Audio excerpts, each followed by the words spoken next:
What's going on my friends? Welcome back to the channel. Alhamdulillah, terima kasih yang dah view video sebelum ni, iaitu video rolling shot bersama dengan Apex Batai. Feedback yang kita terima sangat-sangat positif. Kalau korang nak dapatkan booking slot, korang boleh direct contact dengan Apex Batai. Harga memang sangat murah, footage terus dapat selepas shooting. Moving on untuk episod hari ni, aku nak review tentang dashcam yang baru aku pasang untuk Proton X50 aku. Dashcam yang aku pilih adalah 7OMI A800 SE set. Kenapa nama dia set? Sebab dia includekan sekali dalam satu kotak, iaitu kamera depan dan juga kamera belakang. So senang, tak payah nak beli asing-asing. Harga pun sekarang dah murah dah guys. Cumanya aku tak sempat untuk shooting video unboxing, tapi aku dah terus siap pasang. Aku nak shooting masa pasang pun ada kekangan dari segi nak shooting sebab aku parking basement. So kalau nak shooting tu agak payah dengan kereta kiri kanan apa semua, so susah sikit.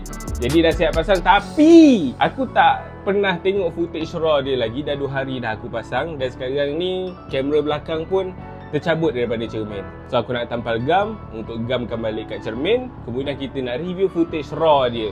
Kita tengok hasil 7OMI A800 SE ni macam mana hasil dia. Tapi sebelum tu, pastikan korang subscribe, like, komen dan share untuk konten-konten yang akan datang.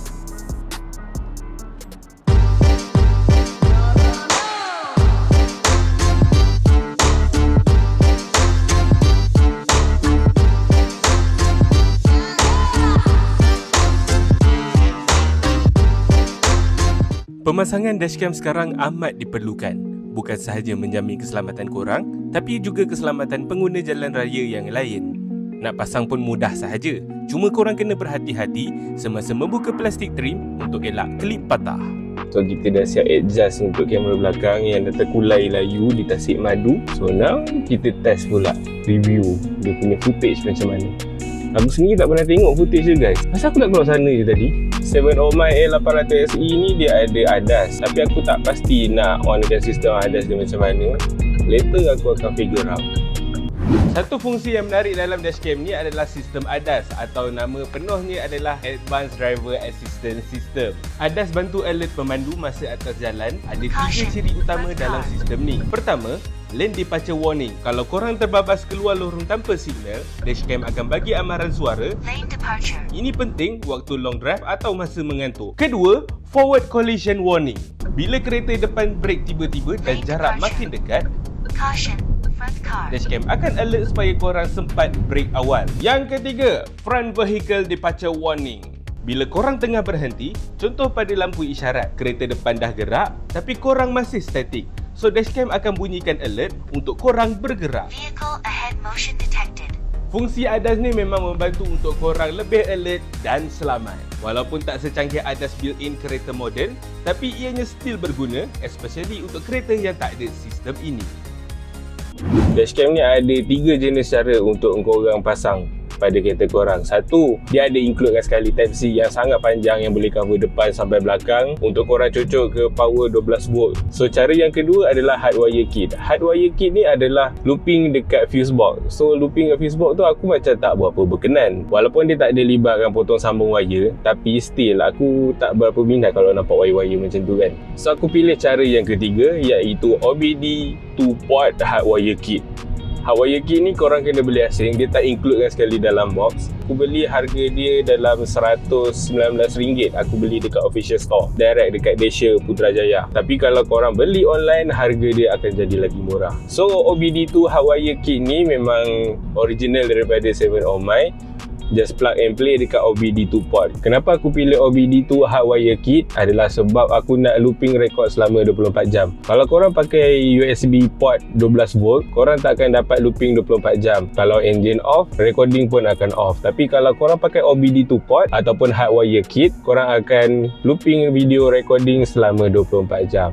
Selagi mana OBD2 port tu terus dicucuk, selagi itulah recording korang akan terus berjalan. Cumanya guys, kalau korang pakai OBD2 port hardwire kit, kalau korang nak scan check engine korang guna OBD2 port lepas ni, korang akan kena cabut lah. So aku prefer untuk korang beli adapter OBD2 port. Dulu kalau kita tengok harga dashcam sampai 1000 lebih, tapi sekarang ni Dashcam yang puluh-puluh ringgit pun dah ada. So apa lagi alasan korang untuk tak nak memiliki dashcam? Sebelum ni aku just fikir, oh dashcam memang harga beribu, tak mampu lah nak pasang kat kereta kan. Tapi sekarang ni dah banyak dah pilihan, daripada harga puluhan ringgit sampai ke ratus ringgit sampai ke ribu ringgit, bergantung pada bajet korang je sekarang. Pemasangan dashcam sekarang ni pun dah cukup mudah. Korang boleh DIY, pasang dekat rumah. Hardwire kit semua dah siap, ada jual. Just plug and play, tak ada potong sambung wayar ataupun nak kena buka apa-apa ke. Just bahagian sini je lah agak sukar sikit untuk korang nak selit-selit wayar. Tapi dia dah siap bagi pry tool. Aku simpan pry tool ni dalam kereta guys, supaya senang. Ni pun sekarang ni aku agak tak berkenan sebab wayar aku ni dia macam longgar. So aku nak ketatkan balik nanti.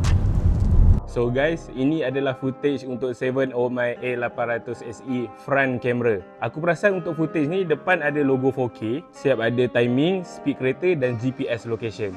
Footage ni raw, aku tak edit color, cuma aku buka kat TV sebab nak tengok bitrate quality untuk kamera ni. So guys, macam mana kualiti dashcam 7OMI A800 SE set ni? Kualiti 4K, harga pun berpatutan. Aku sangat recommend korang untuk pasang dashcam untuk kereta korang. Bukan apa, untuk keselamatan korang dan juga keselamatan pengguna jalan raya yang lain juga.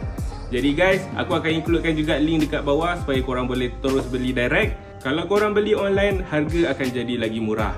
So korang boleh tekan link dekat bawah. Pemasangan yang sangat mudah. Aku cuma ambil masa dalam 30 minit untuk pasang dashcam bahagian belakang dan juga bahagian hadapan. Kalau korang nak sedut footage daripada dashcam, ada apps yang disediakan daripada 7OMI untuk korang sedut terus footage daripada dashcam terus masuk ke dalam handphone korang. So guys, itu saja perkongsian untuk kali ini. Hope korang enjoy dengan video aku.